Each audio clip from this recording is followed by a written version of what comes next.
जय माता दी दोस्तों। माता रानी आप पे अपनी कृपा बनाए रखे। आंवला नवमी की कथा। आंवलया राजा की यह विशेष कथा है, सबसे प्रामाणिक। आंवला नवमी की कहानी व्रत के समय कही जाती है और सुनी जाती है। आंवला नवमी की यह विशेष कथा है।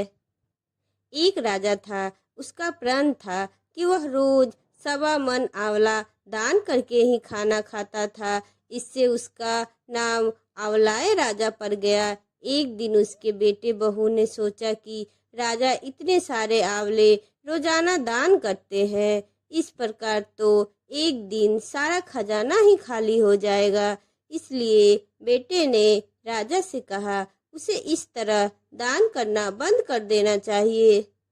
बेटे की बात सुनकर राजा को बहुत दुख हुआ और राजा रानी महल छोड़कर बियावान जंगल में जाकर बैठ गए।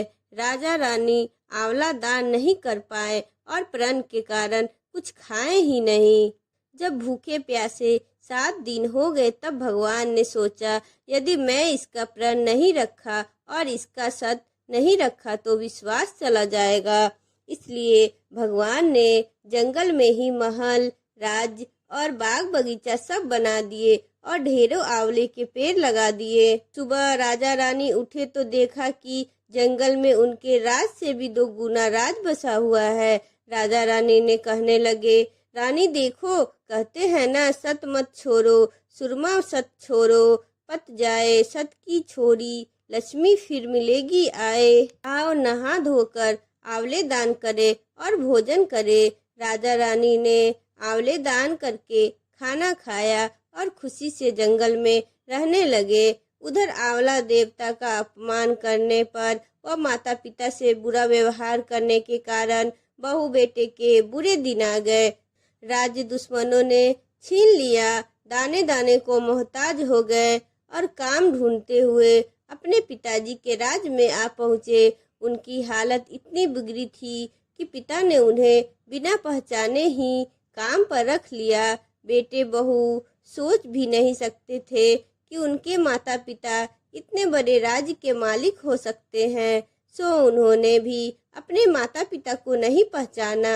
एक दिन बहू ने सास के बाल गूंथते समय उनकी पीठ पर मस्सा देखा। उसे यह सोचकर रोना आने लगा कि मस्सा मेरी सास की भी थी। हमने ये सोचकर उन्हें आंवला दान करने से रोका था कि हमारा सारा धन नष्ट हो जाएगा।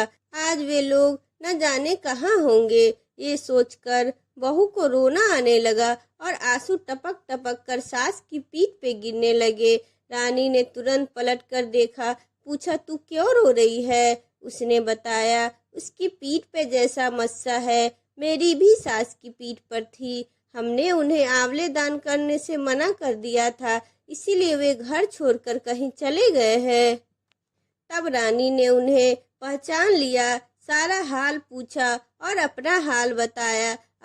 अपने बेटे बहू को समझाया कि दान करने से धन कम नहीं होता बल्कि बढ़ता है। बेटे बहू भी अब सुखी से राजा रानी के साथ रहने लगे। हे भगवान, जैसे राजा रानी का सत रखा वैसे ही सबका सत रखना। कहते सुनते सारे परिवार सुख सुविधा से रहने लगे।